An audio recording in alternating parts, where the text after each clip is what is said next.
کہ نبی علیہ السلام کے فرمان سے یہ پتہ چلتا ہے کہ ہمیں پڑوس کے بہت سارے حقوق ہیں. پڑوس کے ساتھ اچھائی کا معاملہ کرنا چاہیے, پڑوس کے ساتھ اچھائی کے ساتھ پیش آنا چاہیے. میرے دوستوں دیکھیے یہاں پر میں آپ کو 6 حقوق بتاتا ہوں. انشاءاللہ اس حقوق کو بتا کر اپنی بات کو ختم کرتا ہوں. آپ اس کو دماغ میں رکھیں اور پڑوس کے ساتھ یہ 6 حقوق کا معاملہ پیش کریں. سب سے پہلے نمبر پر دیکھیے, پڑوسی کو ہمیں کسی طریقے سے کسی قسم کی تکلیف نہیں دینا چاہیے. کبھی آج ہو رہا ہے نوجوان کا طبقہ کسی کے چبوتر میں بیٹھ کر وہاں پر موبائل دیکھ رہے ہیں, گھر میں بیمار پڑا ہوا ہے, گھر میں کیسے ہیں لوگ جانتے نہیں ہیں. آج یہ گاڑیاں چلانے والے اللہ ان کی حفاظت کرے.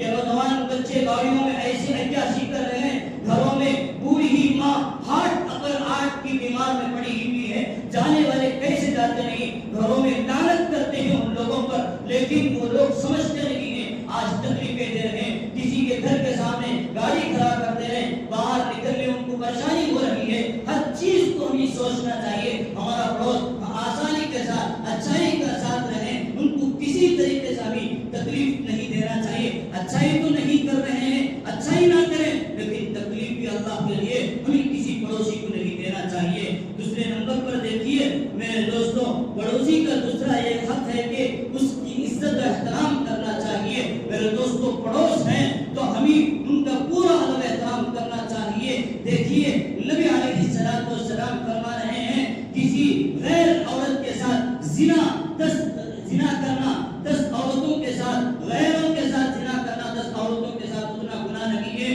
پڑوس کے ساتھ کسی عورت کے ساتھ زنا کرنا اس سے بڑھ کر گناہ ہے. اس لیے ہمیں بہت احتیاط کے ساتھ رہنا چاہیے. پڑوسوں کے ساتھ ان کا ان کی عزت ادب و احترام, ان کے وقار کو باقی رکھنا چاہیے. تو دوسرا حق ہے. تیسرا حق یہ ہے کہ دیکھیے ان کے ساتھ اچھائی کا معاملہ کرنا چاہیے, اچھائی کا برتاؤ کرنا چاہیے. چوتھا حق یہ ہے کہ ان کی مدد کرنا چاہیے. میرے دوستوں وہ پریشان ہیں تو ان کی مدد کرنا چاہیے. اور دیکھیے وہ قرض پوچھ رہے ہیں, وہ قرض لوٹ مسئلہ ہے, دیکھیے قرض لوٹا سکتے ہیں تو ان کو قرض بھی دینا چاہیے اور ان کو تحفہ ہدیہ دینا چاہیے. پڑوس کا یہ حق بنتا ہے. لیکن آج ہمارے مسلمانوں میں یہ چیز کہاں ہے؟ میرے دوستوں یہ تمام چیزیں مسلمان ہی نہیں غیر بھی ہمارا پڑوس رہے تو ان کے ساتھ بھی یہ برتاؤ کرنا ہے. نبی علیہ السلام حضرت عمر فاروق رضی اللہ عنہ کا ایک واقعہ لکھا ہے کتابوں میں. گھر میں سالن پک رہا ہے, بوٹی گوشت پک رہی ہے, تو حضرت عبداللہ بن مسعود رضی اللہ عنہ فرماتے ہیں, نقل کرتے ہیں کہ اپنے سالن میں کچھ شوربہ پانی بڑھا دو تاکہ پڑوس کو بھی دے.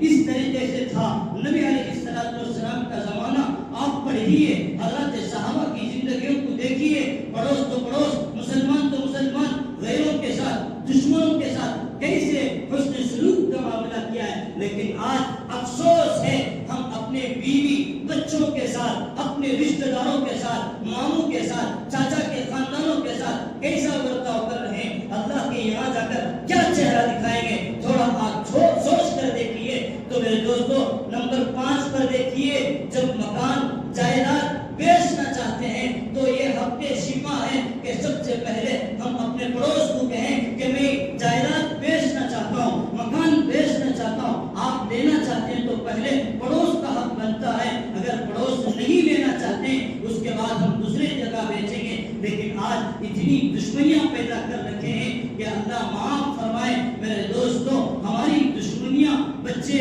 نسلوں تک جاری ہیں, اللہ حفاظت فرمائے. اس لیے میرے دوستوں ہمیں چاہیے کہ جو حقوق نبی علیہ السلام نے فرمایا ہے, بتایا ہے, اور اللہ تعالیٰ کی قرآن کی آیات سے ہمیں جو سبق مل رہا ہے وہ ہمیں حاصل کرنا چاہیے. اسی طریقے سے دیکھیے چھٹا حق یہ ہے کہ خیر کی باتیں, دین کی باتیں ہمیں اپنے پڑوس کو بتانا چاہیے. کتاب میں لکھا ہے کل قیامت کے دن پڑوسی ہمارے دامن کو تھامے گا اور فرمائے گا اللہ کے سامنے یہ میرے ساتھ خیانت کیا ہے, تو وہ پڑوسی پریشان ہو جائے گا اور اللہ سے کہے گا خدا کی قسم میں نے اس کی بیوی کے ساتھ خیانت نہیں کی ہے, اس کے گھر والوں کے ساتھ میں نے خیانت نہیں کی ہے. وہ پڑوسی کہے گا اس نے خیانت نہیں کی, صحیح کہہ رہا ہے, لیکن وہ پڑوسی کہے گا میں گناہ کرتا تھا لیکن اس نے گناہ کو دیکھ کر اس نے نہیں روکا.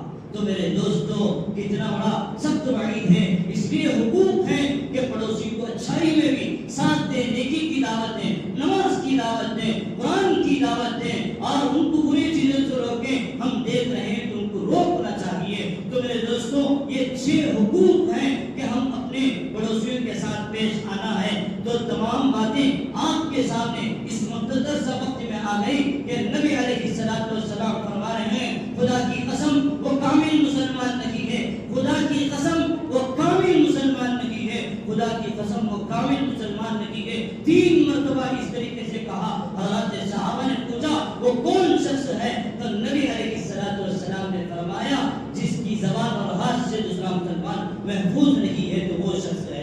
اور نبی علیہ السلام نے فرمایا جو مسلمانوں کو تکلیف دیتا ہے, جو اپنے پڑوس کو تکلیف دیتا ہے, وہ جنت میں داخل نہیں ہوگا, وہ جنت میں داخل نہیں ہوگا. تو اس لیے احتیاط کا معاملہ ہے. تو تمام حضرات سے میری گزارش ہے میرے دوستوں, جب پڑوس کے یہ حقوق ہیں تو اپنے رشتہ دار کے, اپنے میاں بیوی کے, اپنے بچوں کے کیا حقوق ہیں آپ سمجھ کر دیکھیے. پڑوس کے ساتھ یہ معاملہ ہے تو اپنے رشتہ داروں کے ساتھ کیا معاملہ ہے. تو اس لیے سبھی حضرات سے میری گزارش ہے اس بات کو لے جائیں. نبی علیہ السلام اس حدیث کو پیش کرتے ہوئے فرمایا آپ بھی سنیں اور سن کر اسے اپنے تک نہ رکھیں, اس کو آگے پہنچائیں. یہی پیغام آپ حضرات کو میں دینا چاہتا ہوں کہ پڑوس کے جو حقوق ہیں آپ اپنے گھر کے عورتوں کو جائیں بتائیں, اپنے گھر کے عورتوں کو, اپنے بچوں کو.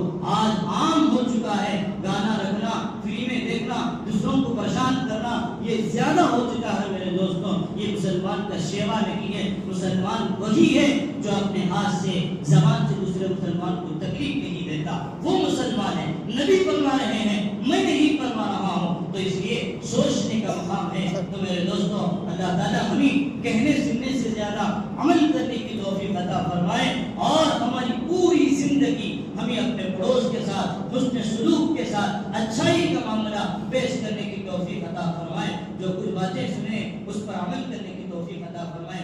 آمین. وما علینا الا البلاغ.